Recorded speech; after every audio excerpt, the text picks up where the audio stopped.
이사야서 후반부인 40장에서 66장의 핵심어를 한 단어로 요약한다면 구원입니다. 그래서 40장은 위로하라, 내 백성을 위로하라로 시작합니다. 특히 하나님의 뜻을 따르는 언약 백성들을 구원하고 위로하는 일은 여호와의 종의 사역을 통해서 일어난다고 이사야서는 강조합니다. 이러한 강조점을 두드러지게 말하는 본문이 바로 42장, 49장, 50장, 그리고 53장에 집중적으로 나타납니다. 그래서 이 본문들을 소위 여호와의 종의 노래라고 부릅니다. 여기서 여호와의 종은 이사야 선지자와 같은 한 사람일 수도 있고 또 언약 백성들 가운데 우상에 빠지지 않고 끝까지 하나님의 뜻을 순종하는 남은 자들을 지칭하기도 합니다. 물론 궁극적으로 여호와의 종은 구원하기로 택하신 하나님의 언약 백성을 위해 십자가에서 죽으시고 부활하신 예수 그리스도를 지칭합니다. 오늘 본문 49장은 42장에 이어서 두 번째 여호와의 종의 노래를 포함하고 있습니다. 먼저 1절에서 7절은 여호와의 종의 노래 두 번째 본문인데 앞서 42장에서 소개된 첫 번째 여호와의 종의 노래가 노래하는 사람이 여호와 하나님 자신인 반면에 오늘 본문의 두 번째 여호와의 종의 노래는 여호와의 종 자신이 노래하는 주체라는 점이 차이가 있습니다.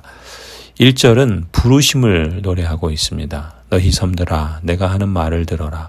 너희 먼 곳에 사는 민족들아 귀를 기울여라. 주님께서 이미 모태에서부터 나를 부르셨고 내 어머니의 태 속에서부터 내 이름을 기억하셨다. 특히 3절은 여호와의 영광을 드러내시기 위해 여호와의 종을 임명하셨다라는 점을 강조하지요. 주님께서 내게 말씀하셨다. 이스라엘아 너는 내 종이다. 네가 내 영광을 나타낼 것이다. 그리고 5절에서 7절은 여호와께서 종에게 주신 사명을 성취하시고 영광과 승리를 주실 것을 약속하십니다. 5절 내가 태어나기 전부터 주님께서는 나를 그의 종으로 삼으셨다.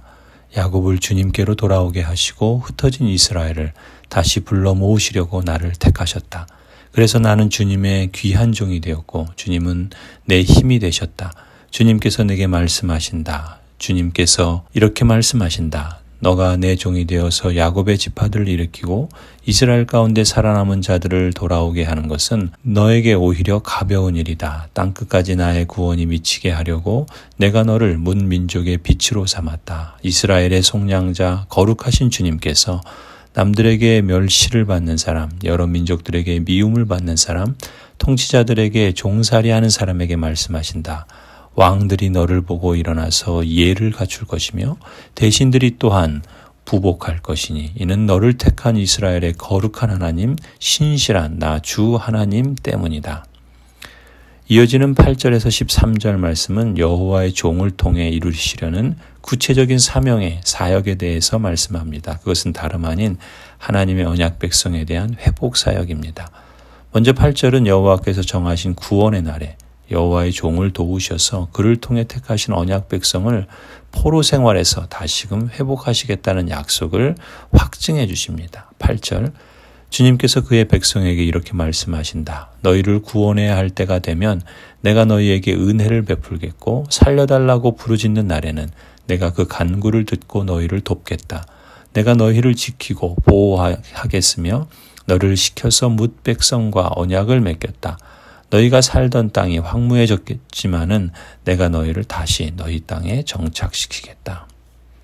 이렇게 약속하신 하나님은 더 나아가 언약 백성이 돌아올 때 그들을 친히 안전하게 보호하고 인도하실 것 또한 확증해 주십니다. 10절 그들은 배고프거나 목마르지 않으며 무더위나 햇볕도 그들을 해치지 못할 것이니 이것은 긍휼히 여기시는 분께서 그들을 이끄시기 때문이며 샘이 솟는 곳으로 그들을 인도하시기 때문이다. 내가 산에서 산으로 이어지는 큰 길을 만들고 내 백성이 자유스럽게 여행할 큰 길을 닦겠다. 보아라, 내 백성이 먼 곳으로부터 오고 또 더러는 북쪽에서도 오고 서쪽에서도 오고 아스원 땅에서도 올 것이다. 이처럼 언약에 신실하시고 약속하신 것을 반드시 성취하시는 하나님의 열심으로 인해 여호와의 종은 기쁨과 감사로 찬송하고 노래합니다. 13절 하늘아 기뻐하여라 땅아 즐거워하여라 산들아 노랫소리를 높여라. 주님께서 그의 백성을 위로하셨고 또한 고난을 받는 그 사람들을 긍휼히 여기셨다. 성도 여러분, 저는 오늘 본문을 읽고 묵상하며 큰 위로의 말씀을 주님께로부터 받습니다. 그 말씀은 바로 여호와께서는 당신의 영광스러운 사명을 위해 부르신 종을 친히 인정해 주실 뿐만 아니라 그 사명에 순종하는 종들의 수고를 결코 헛것으로 돌리지 않으시고 은혜로 보상해 주신다는 사실입니다.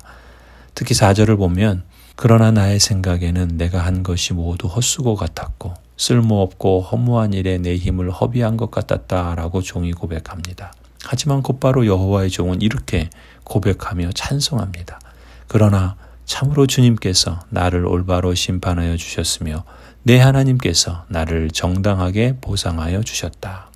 하나님의 소명을 받고 하나님의 사명에 순종할 때 여호와의 종들이 만나게 되는 가장 큰 시험과 유혹 중에 하나는 오늘 본문의 여호와의 종처럼 자신이 하는 사역이 모두 헛수고 같고 쓸모없고 허무한 일에 자신의 힘을 허비하는 것 같은 느낌이 들 때입니다.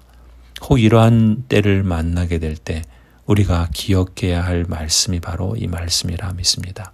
그러나 참으로 주님께서 나를 올바로 심판하여 주셨으며 내 하나님께서 나를 정당하게 보상하여 주셨다.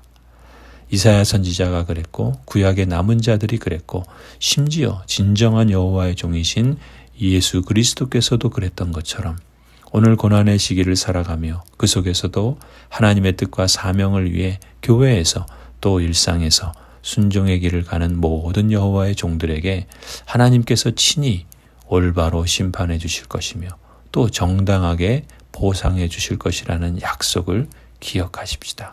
그러므로 나의 사랑하는 형제자매 여러분, 굳게 서서 흔들리지 말고 주님의 일을 더욱 많이 하십시오. 여러분이 아는 대로 여러분의 수고가 주님 안에서 헛되지 않습니다. 여호와의 종으로 부르심을 받은 언약 백성 여러분, 이 말씀이 우리의 마음을 새롭게 하고 부르심의 상을 얻고자 한 걸음 또 한 걸음 내디십시다. 그러면 주님께서 우리에게 이렇게 말씀하실 줄 믿습니다. 잘했다. 착하고 신실한 종아, 너가 적은 일에 신실하였으니 이제 내가 많은 일을 내게 맡기겠다. 와서 주인과 함께 기쁨을 누려라. 아멘.